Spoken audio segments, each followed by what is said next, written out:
Hey everybody, good evening, good afternoon. Cody Barnett at Bodyworks Physical Therapy and Concussion Center, and appreciate everybody joining us tonight for our live webinar on concussions in youth sports. So thanks for everybody who's out there with us, and I am joined tonight by a very special guest, and her name is Michaela. Hi there, that's me. So Michaela is joining us today, and Michaela is someone who has suffered some concussions, and so she's going to be giving us the perspective of what it's like to experience it, and she's done a great job at recovering and has worked quite hard and has done a really neat job, so I appreciate you joining us tonight. Thanks for having me. Yeah, my pleasure. Yeah, we appreciate it. So, in terms of kind of what our agenda is tonight, what we're going to be doing is we're going to visit with Michaela. She's going to share her story. We're going to go over signs and symptoms to look for in case you suspect a concussion. We'll talk a bit about what to do if you've had a concussion and are still suffering, some of those issues. We'll talk about, as an athlete, what to do if you think you might have been injured, or maybe a teammate might be injured. So we're going to talk about that, and basically, you know, what we want to cover tonight is what's the groundwork or the ground rules for what, you know, anybody that's involved in youth sports should just know, whether you might be a parent, maybe you're a coach, maybe you're the athlete, maybe you're a school administrator, so forth. We're just going to try to lay some groundwork and some basic information out there as part of our conversation tonight. So thanks for everybody for joining us. So to get started, hoping everybody's logged on, because we're going to roll. So to get started, Michaela, so you've had actually 4 concussions. Yeah, 4 total. 4 total concussions. So share with everybody a little bit about, let's talk first about what was life like before concussion, when you're normal. Yeah, when I'm normal, I mean, I guess when I was normal, I was playing varsity soccer. I was a straight A student who didn't really have a whole lot of trouble in school for the most part. It came pretty naturally to me. I was really active in my church. I tried to keep as busy as possible, and I was doing it pretty easily for the most part. Mm-hmm. Okay, very good. So then, if you wouldn't mind, then share a little bit about your story in terms of your injuries and kind of how that all went. Yeah. So my first 2 concussions were very mild back in middle school.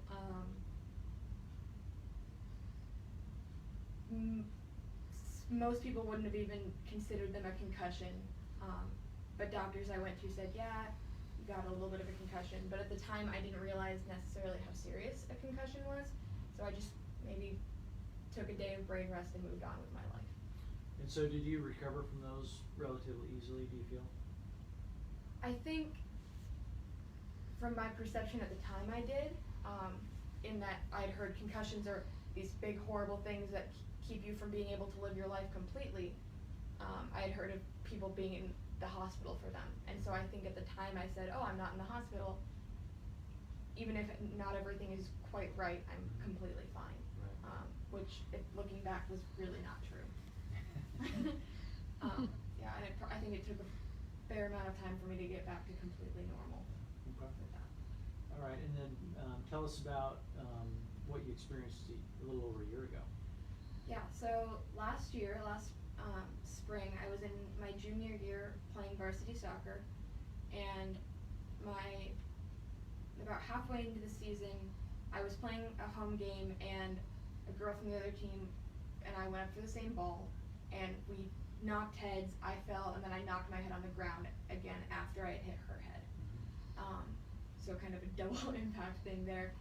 And I remember falling to the ground, and then I remember getting up, and I don't remember really anything in between that. I'm told I hit the ground and hit my head off the ground, but I don't remember that. Right. And I got up, and everything was very, very bright. The stadium lights seemed much brighter than when I had remembered them just before that. And it took me a minute to get my balance. I was kind of unsteady, which I guess is normal after getting hit to the ground, but I was fairly unsteady.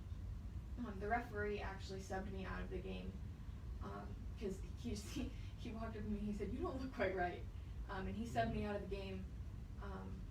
And I went and sat down and felt a little bit more stable, I think, and so I went back on. My pupils weren't dilated or anything, so I went back on, played the rest of that game, and then the next morning woke up and was very, very unsteady, unstable. Lights, again, were still just so bright to me. I was having a lot of trouble with my balance. So I actually stayed home from school that day and got an appointment at Bodyworks to get that checked out. But I had a math test that day. And I didn't want to miss the math test and have to make it up because that was just going to be horrible. I don't know. High school, I don't know. Does that make sense, right? You're a high achiever too. Yeah, so if it would have been me, I would have been like, oh, I'll skip that math test, no problem. Yeah, so I didn't want to skip the math test. So even though my parents had kept me home from school and I was going to see somebody at Bodyworks later that day, I still went and took the math test. And I remember walking in feeling great about the material, knew it all. Even my math teacher had been like, this is something you've really clicked on earlier that week. And I took it, and my brain was sludge. And I couldn't remember anything that I had remembered about this one thing in math. I had walked in feeling really good about it, and I walked out knowing that I bombed it. And at that point, I was like, okay, this is probably not good. So I went and saw somebody at Bodyworks and was told that I had a concussion. And I also had an issue with vertigo at that point. So I had to kind of recover from those two things jointly caused by the same incident. But I had a concussion.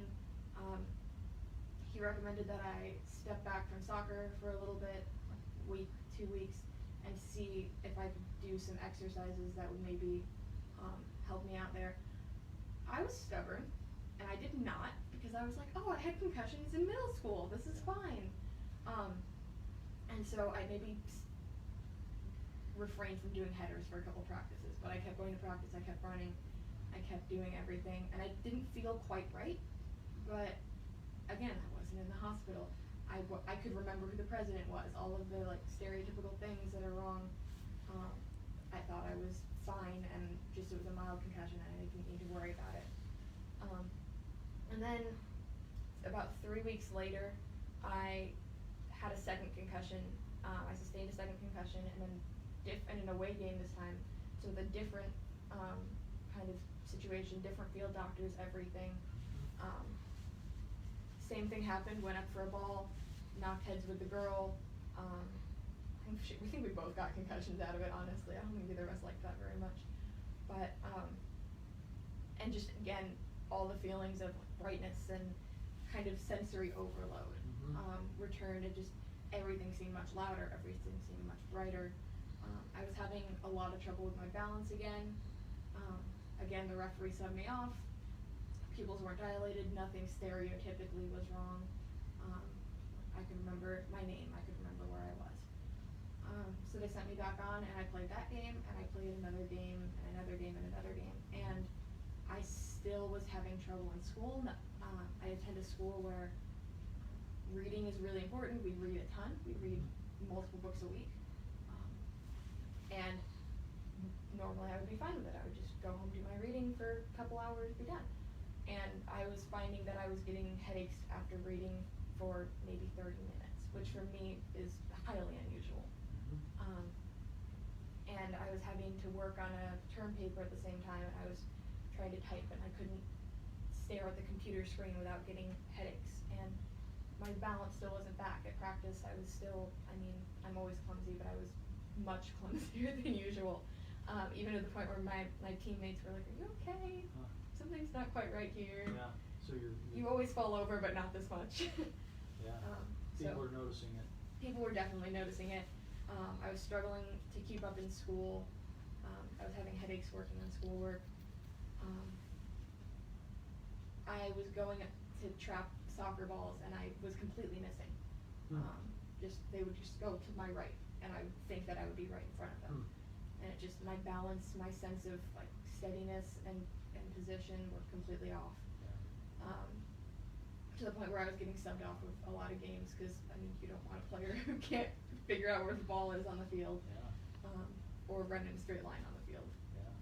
So yeah, struggling in school, struggling in soccer, not enjoying my life very much. But yeah. That's not good. It's not good. I didn't enjoy it. Yeah. So we're gonna come back and talk a little bit towards the end about now you're now what is life like for you now. Okay, but we're gonna press pause just for a second, and we're gonna kind of talk about some of the stuff that you experienced and kind of some how it works for a lot of people, how that can be the same, how that can be different. So we're gonna come back. We're gonna get more of Michaela's story here in just a little bit. So actually, Michaela did a great job of going over a lot of symptoms to look for. So she was unsteady on her feet. She's having difficulty reading, really sensitive to light. Those are all really, really common things. Headaches, sensitivity to loud noise is really common for some people. And it's really interesting when people have an injury like this. I could bring 10 of my patients in and you could hear 10 different stories. There might be some similar threads through all the stories, but it literally can affect people differently. And that ties into, if you think about all of the things that our brain has to do, depending on what's injured, that's going to affect different stuff, or what part of our brain is injured is going to affect different stuff. So it opens up a lot of different things in terms of what people might experience, and if we had, like I say, somebody else sitting beside you, we ask, well, what symptoms did you have? They may tell us some different stuff than what you experienced. So it can be a wide variety of things that will bother folks. A couple things that are important to know is in terms of just the frequency of how often this happens. Concussions are the leading cause of brain injury in adolescents today. That's quite well accepted. And so it is something now we're better at knowing about it, we're better at reporting it, that sort of thing. But it's fairly significant. It's also something that there's no test per se that you can do that definitively shows a concussion. So even though you might require an MRI or a CT scan to make sure there's no bleeding in the brain or things like that, those things actually don't diagnose a concussion. And so that's important for people to know. Our skull is responsible for protecting our brain from trauma, but it does not absorb impact forces very well. So our brain sits inside of this case, the case being our skull, and it literally floats in a fluid inside of our brain. And so when we smack hard enough, that brain literally moves inside of the skull, can literally hit the inside of our skull, and then typically it will then move back the other way and cause a shearing sort of an event in the neurons in our brain. And a good analogy for this is a snow globe. Snow globe is full of liquid, but you shake it up, and all of the snow is going all over, right? And so our brain is somewhat similar in that it's sitting in this fluid inside, and it can be moved around in there within that fluid, and that's how the injuries occur. Little trivia. If you are out there, by the way, I usually ask if everybody can hear me okay. Haven't asked that yet tonight, but if you can hear me okay, I usually ask for like a thumbs up or an emoji or something just to make sure everybody's with us. But a little trivia, type into the chat. What do you think the number one, which NCAA sport has the most number of concussions per capita? That's the interesting part of the question. Which NCAA sport suffers the most concussions per capita? Type that in the chat. I'll give you a second. No Googling allowed, by the way. So, Michaela, I'll throw it out to you. What do you think might have the most number of concussions per capita? So right off the bat, I feel like it would be football, but that doesn't seem right because they have big old helmets. I don't know. I'm a soccer player. Is it soccer? Nope. So the key word there was per capita. Oh, per capita. Right. So football teams, you've got 85, 90 players on. Actually, wrestling. Oh. They wear those helmets. Wrestling. Yeah. Oh. So you bring up a good point though, and that is, well, why do football players get concussions? Because they're wearing a helmet. Yeah. Right? Well, remember, we may have a helmet on there, and certainly there's, especially the last few years, they've made a lot of really good advances in helmet technology. But we've got a helmet.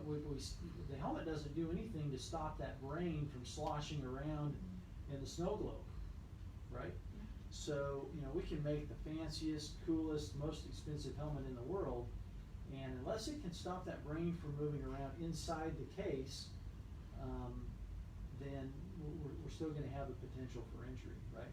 We need inner brain technology for helmets. We need inner brain technology, exactly, yeah. So, but that's a common comment, right? It's like, people are wearing helmets. Well, why did they get them? Well, our brain can still move around in there, right? So, so that kind of goes into as far as technologies and things like that. There are some advances.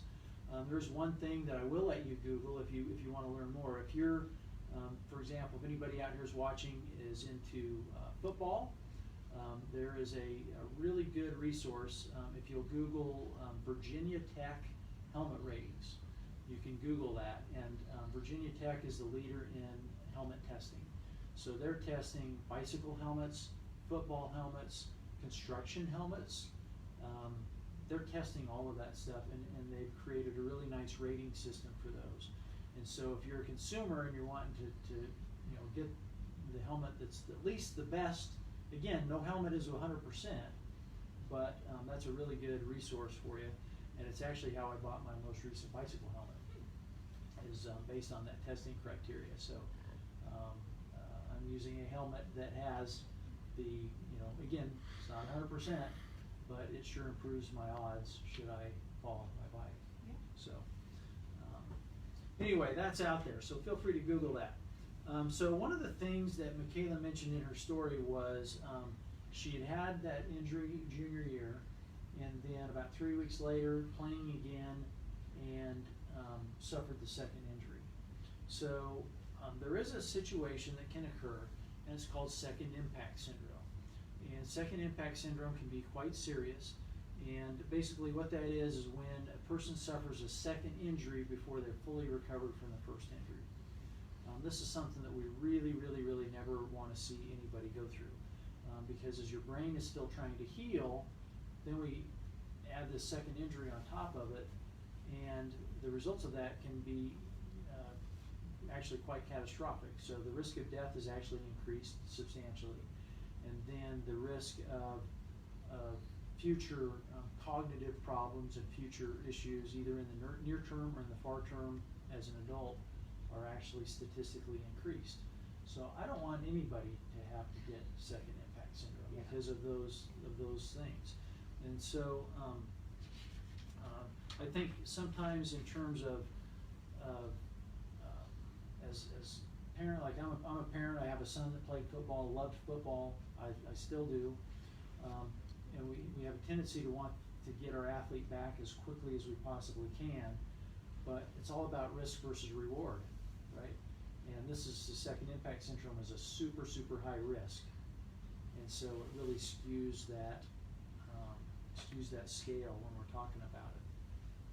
So we always want the athlete to get back to what they're doing as quickly as we can, but yet we also have to be cognizant of this thing called second impact syndrome and making sure that we prevent that at all costs.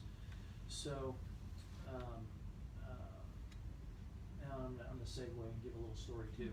So frequently when people have an injury like this, there's nothing visible that you can see, okay? So if Michaela, for example, had broken her leg, and we had an x-ray that showed two bones that are offset and a big broken leg, that's something we can see, right? That's visible, we can see that. And so no one would dare say to Michaela, your leg's not broken. suck it up, rub a little dirt on that and let's go out and play, Yeah. right? Because it's quite obvious. The challenge with an injury to our brain is that you can't see it. It's invisible. And so we're going off of some testing that we do. We're going off the things that you tell us in terms of what you're experiencing and so forth. But we can't see it, and so that creates pressure. It might be internal pressure on the athlete to go, golly, I feel like I'm letting my teammates down. But credit, if you had a broken leg, you just say, well, that's the way it is, and I broke my leg, right? But in this situation, the athlete can feel like I'm letting everybody down, I'm letting the team down, that sort of thing. So that's a pressure. There's can be peer pressure. There can be pressure because I'm trying to, maintain my grades at school. All of those things, and it can be really challenging because it's literally you can't see it, right? And so that's something that can be an issue, in some cases. So it's important to I compare this a lot to a broken leg. If we had a broken leg, would we be playing? No. Okay, so this is just the way it is. It's what we've got to do. The other part of that analogy is that if somebody does break their leg, we can usually give them a pretty good timeline. Okay, 6 weeks, 8 weeks, whatever. We expect that bone to be healed. You're gonna have to build your strength back up and so forth, and then you should be able to play. And kind of give a timeline. And concussions aren't always like that. Some people can recover in as little as 2 to 3 weeks. Some people can be several weeks or even months. So everybody's a little bit different, and it's not a cookie cutter thing, like say a broken leg or that sort of thing. Yeah, I know. When I was having my concussions, there were also other girls at the same time on my team who were injured in more visible ways. We had a girl tear her hamstring, so you could see the bruising from that tear. We had a girl dislocate her shoulder, so you could see the dislocation and the fact that she didn't have full range of it for the rest of the season.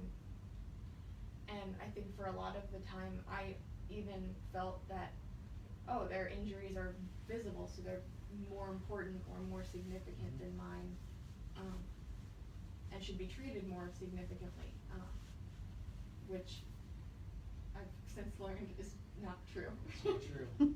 Exactly. So, which actually you brought up another thing. I'm going to tell a little bunny trail story, and that is I had an athlete that I saw who was a soccer player, and interestingly, he had another teammate, and they suffered concussions around about the same time. Well, that other athlete got better a lot faster than him. So again, kind of this internal pressure. It's like, why am I not healing as fast as my teammate is? And so we have to have a conversation about that and talk about it. So it can be a struggle. So, if you're a parent, if you're a coach, if you're a referee, if you're a school administrator, things to look for is things like headaches, light and sound sensitivity, for sure vomiting or nausea can be something. Foggy thinking is really common. The feeling that I just don't feel just right, or if you're looking at your kid and you're going, there's just something not right. You can't quite put your finger on it, but you just know something's not right. Memory difficulties, like with your test. Visual disturbances, trouble reading, trouble focusing on signs, trouble watching the scenery go past when you're in a car, things like that. Reaction time, balance problems. These are all kind of things to be aware of and to look for. And then also, if you're an athlete on the field and you have a teammate that you see acting like that, or you see a competitor on the field that you see acting like that, like that's a cause for you to be aware of that and say, go up to the referee or go up to a coach or something and say, hey, I just saw so-and-so do such and such, I think something's wrong. Yeah. So being aware of that for other people, not just yourself. So one of the other things that we want to talk about is if somebody does get injured, So there's testing that we do that can help identify if you might have had a concussion, and basically what we're doing is testing brain function in different areas of the brain. And if somebody comes in who's been injured, and let's say I've never seen them before, but they've been injured, they come in, we'll do some testing, and then as part of our testing, we'll compare them to a big database, a big nationwide database of norms, okay? And so we're going to compare them to the average of people for their same age and gender, and that works pretty well. But what we'd rather do is, if we can, we'd rather compare you to yourself pre-injury. Does that make sense? Mm-hmm. So in other words, if we have a baseline, if we're able to do some of that testing when you're healthy and before you've been injured, and then if you should become injured, now instead of comparing you to this big national database of averages, I can actually compare you to how your brain was working and functioning before you got hurt, which is the That's ideal. very cool. Okay. And so what we do is we call that a baseline. It's a baseline concussion test. And basically what we're trying to do is just test people while they're normal, and then we can compare to that normal.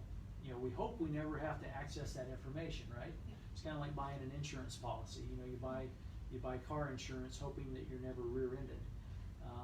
But what we're doing with a baseline is having a normal to compare to, and with the idea that if there's a chance that you could become injured, now we've got some good data to utilize so that we can prevent that second impact syndrome scenario. You know, we have that to compare to. So if you get on the internet today, there are different types of baseline tests, and thankfully we have a lot more schools these days that are doing baseline tests. But there are different levels of testing, and so like the very most basic thing is actually just a questionnaire, a paper questionnaire that the athlete fills out, and it's what we call a self-reporting questionnaire, and it's good. I'm glad we do it. I'm glad people do it, but it's self-reporting, and some athletes don't always report accurately. Yeah. Okay, and so you can fudge on that. There are some other tests that are done with the cell phone that can measure some things in terms of your vestibular system and how much your body wobbles, if you will. And those are good things, but they're just testing one thing. And so when we developed our testing protocol here, what we decided is we want to try to test as many possible brain functions as we can, and test the things that are the most commonly injured. So we want to make sure that we're testing your visual system, how your eyes work, how your eyes track, because that's why you were having trouble reading, because your eyes weren't tracking correctly. We want to test your vestibular and your balance system, because that's commonly affected. So we're going to test that. And then thirdly, we want to do a test that looks at what's your cognitive function, how's your brain working, I call it, how's your thinker thinking, okay? So how's your thinker thinking, and we're going to have more of a holistic or a more balanced approach, because these are all the most common things that get injured, so that's the most common things that we want to check. And so by doing that extensive of a baseline test, we really have some good information, good data that we can compare to in the off chance that somebody should get injured during the season. So, and we feel like it's the better way to test, and it's more overall. It's kind of like we're trying to take a big 30,000 foot view of everything, and then we've got something to compare to later. So one of the things as part of our webinar tonight is as we talk about baseline testing, is we are offering before school starts on Thursday, August the 13th, in the afternoon from 1:30 to 6. We're going to be offering baseline tests, and the way that we're able to do this is if that's all we're doing that afternoon, we're not seeing other patients that day, then we can do more of them, and we can help more people. And basically, what we just want to do is I just want people to get tested, right? I want our community to be able to have this available to them. And part of the reason why we even started our program was because, if you follow, professional sports at all, there's professional football players that as they're retiring or were retired, were taking their own lives because of some of this stuff. and I frankly don't want that to happen on my watch. So normally for that whole holistic vestibular visual neurocognitive testing protocol that we do, normally that's $99. But because we're able to do this, and because we're able to just commit that afternoon to doing it, and because we want to get a lot of people tested, we're able to offer that on August 13th for just $29. So $70 savings, pretty good deal, and it's actually a bit below even what it costs us to provide it. But we just want to get a bunch of people. We want to get a bunch of people tested so that they don't have to go through what Michaela went through. So this is for age 5th grade through college age, basically 5th grade through age 24 is who this is for. Thursday, August 13th, 1:30 to 6. Here's the deal though, you've got to pre-register because we anticipate it's going to sell out. And the last time we did this, it sold out. So if you're interested at all, basically we want to get you on the schedule. And so coming up 10 days, it'll be before school sports start. It's going to be before school starts. Thank you, COVID. And we want to make that available to everybody. So if you'd like to do that, real simply, call us 316-558-8808. Call us, get on the schedule, and we're going to be doing everybody that afternoon. If you want to tackle this issue right now while you're thinking about it, you can actually text us at that number, and then we'll get that, and then we'll call you back tomorrow. If you do text us, please give us your name, and please tell us you're interested in the baseline concussion testing. Okay. If you happen to be watching this video after August 13th, 2020, and you want to chat more about getting baseline tested, either for yourself or maybe for your team or whatever, then call us and we'll chat. But 316-558-8808. Ann is also going to type that in the chat, and so feel free to call us, text us. But basically, the sooner the better, because we do anticipate, we've actually had some teams express interest in bringing their whole team in, and so I anticipate it's going to go super fast. And then also, Ann, if you could type in the other resource, if you just want to learn more about any of this stuff, if you go to our website, which is kansasconcussion.com. That's kansasconcussion.com. Ann, again, we'll type that in the chat for us. You can go there if you just want to learn more or kind of see some more information about what we've talked to tonight. But we've got that available as well. So, testing event, August 13th, Thursday, 5th grade to age 24. Geared more towards athletes, but you don't have to be an athlete. We treat a lot of people that aren't athletes. So people always wonder, are you treating a lot of football players? Actually, no. I mean, we do treat football players, but we see soccer players. We see both kids and adults as a result of car accidents. We see people that just slip on the ice and hit their head. So there's lots of different ways that this can occur. And so we're talking a lot about the baseline testing tonight, but realize even if you haven't had a baseline test and you think you might have had a concussion or you're having some of the problems that we talked about this evening, then feel free to call us. We'll chat about what we can do in terms of an evaluation and what that looks like, and how we can get started as far as getting you some relief. But if you or somebody you know is suffering like Michaela was a year ago, feel free to share this video with them, and then feel free to contact us and we'll talk about what it looks like. Even if you've not had a baseline, again, we can compare you to that national database of testing, and we'd be happy to do that. It's also interesting, people think that we mostly just work with kids and just work with athletes, but the truth is I see a lot of adults as well that as a result of slips and falls, car accidents and things of that nature. So what we want to do, let's pause there, and before we're gonna chat more with Michaela about kind of you know, her transformation in her life since her injury. But before we go on to that, does anybody, we've covered a lot of ground, I think. Does anybody have any questions? Type any questions there in the chat for us, and we'll tackle those.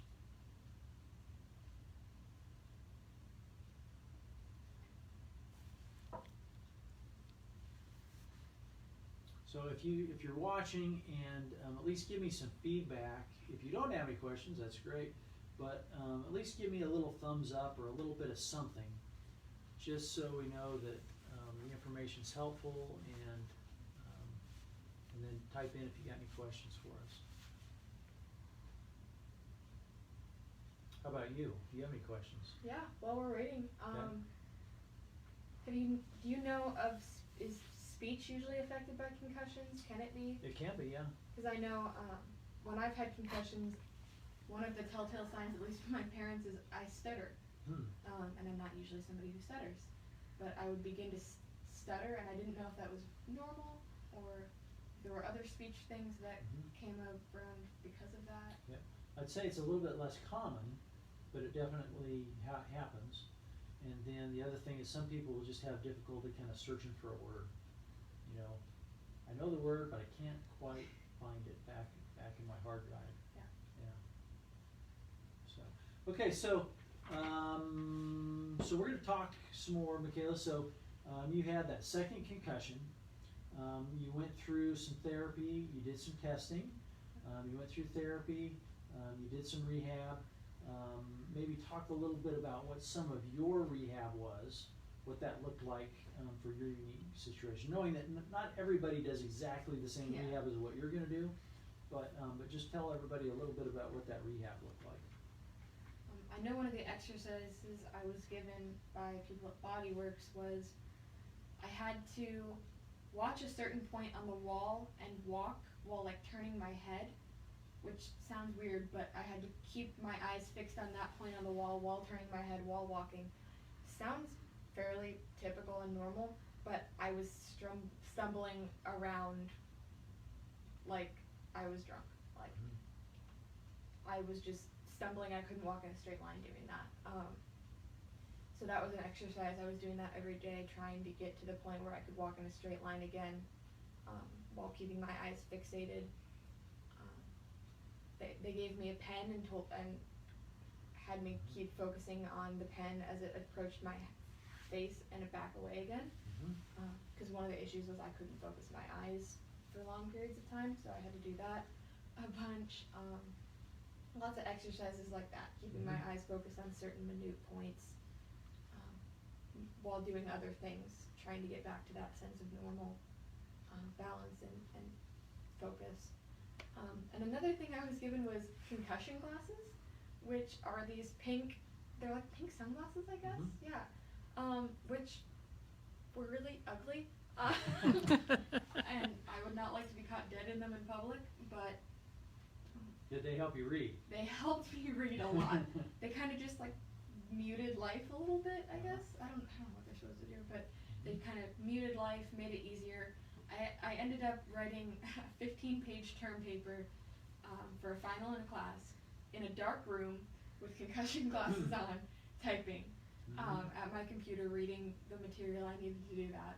And that was the only way I could do that. But I was really grateful because I wouldn't have been able to do that without the glasses and without the other kind of therapies and exercises I had to do. So yeah, lots of things that were very frustrating for me because they seemed super easy. They should be super easy. Walk in a straight line. You've been able to walk in a straight line since you were 2. But it was a lot of patience and like, no, you actually have to do your exercises. You actually have to learn how to do this again because your brain got squished. Yeah. Lots of things that we take for granted in life. Yes. Yes. And I guess nowadays, playing soccer, I still don't do headers. I've just had too many concussions to even want to. Wise choice. Even want to go there, so I use my shoulders a lot instead of my head. I don't do headers at all. So you played your senior year. Until Corona happened. Oh yeah, that's right. That's right. I Yeah. played my senior year. I would have started, Yeah. but we didn't actually Yeah, that's have right. games. But yeah, I played. Yeah. I played. I was pretty much back to normal senior year, playing at practices, scrimmages, stuff like that before in preseason. So tell us a little bit about what your life is like now, because you're obviously reading, you're writing papers, you're playing soccer. So tell what is life like for you now? Yeah, I got to write my senior thesis without concussion glasses in a room with light, and it was pretty much normal. I could read all my research materials, I could type it, I could write it, and it wasn't a problem like it was last year, just because I got all that brain rest and my brain got kind of back to equilibrium. Really the only effects I think I still feel is I'm a little bit more careful. I'm a little warier around things that might involve me getting hit in the head. I'm a youth leader, and we do a lot of crazy games, and I step back from a lot of those that involve like pool noodles hitting you in the head, or kids throwing things at your head. I do my best to step back from things that could involve me getting hit in the head. And this is a weird thing. I still have trouble with spinning. My eyes still don't focus while I spin. Really? Yeah, which I think is probably because I was dumb and didn't listen to everyone when I should have. So no tilt-a-whirl for you. No tilt-a-whirl and no getting hit in the head, but apart from that, Yeah. I'm pretty much back to normal. And you're getting ready to go off to school? Yep. Back to school in 2 weeks. So she's Michaela's headed off to college here pretty soon, and has a quite demanding schedule Gonna try. for school. So she's humble, but she's a really sharp girl, as you can tell, and so she's got big plans in college. So in terms of after you've been through all of this and you know all that you've experienced. So I have two final questions for you. One would be, what would you say to anybody out there that might be currently suffering with the stuff that you went through? What would you say to anybody that's out there currently suffering with this and living through this? Don't ignore what people tell you. And by people, I mean people like Cody, people like the other people here at Bodyworks. If you're a Acacia athlete, you were made to watch that really weird concussion video at the beginning of the season. I know you were because I was too. If you're a college athlete, they usually make you watch some kind of video. And they're usually really cheesy, so we ignore them. But they have good things to say. And I think if I hadn't ignored what people here at Bodyworks had said, I definitely wouldn't have suffered my second concussion, which was much worse than my first because I ignored them all. And who knows, maybe I could spin today.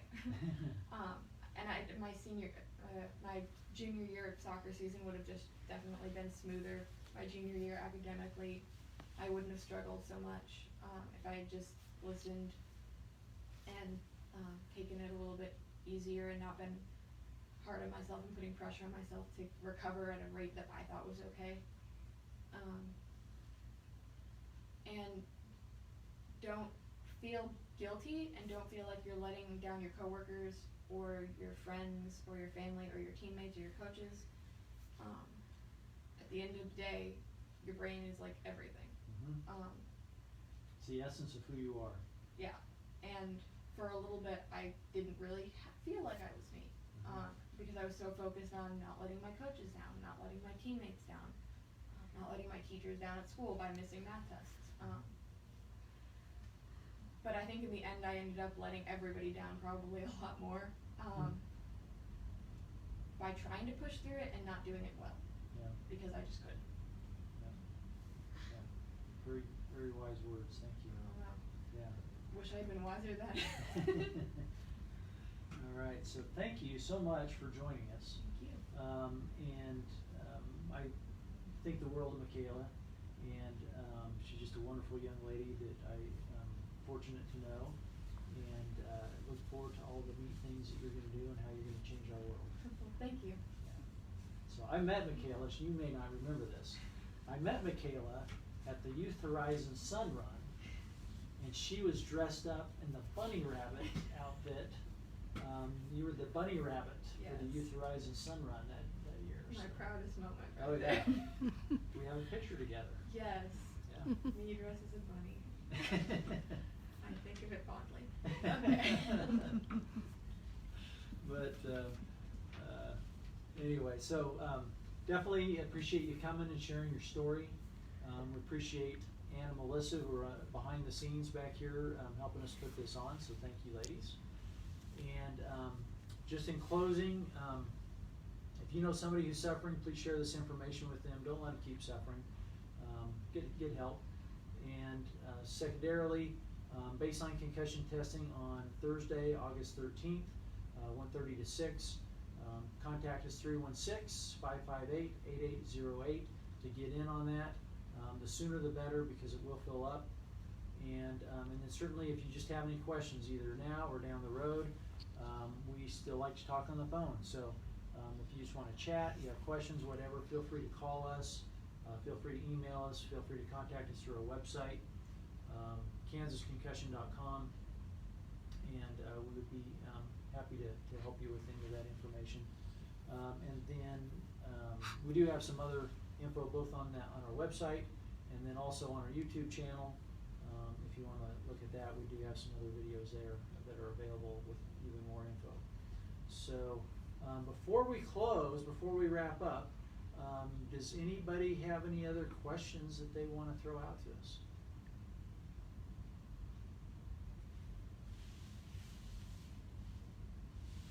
Okay. Well, it's 6:45, so we're going to wrap up. Thank you, everybody out on the other side of the screen that's watching. Thanks for joining us. Thanks, Michaela. Thank you. And until next time, we'll be back here in another 2 months for our next webinar. So until next time, we'll see you then. And thanks for joining.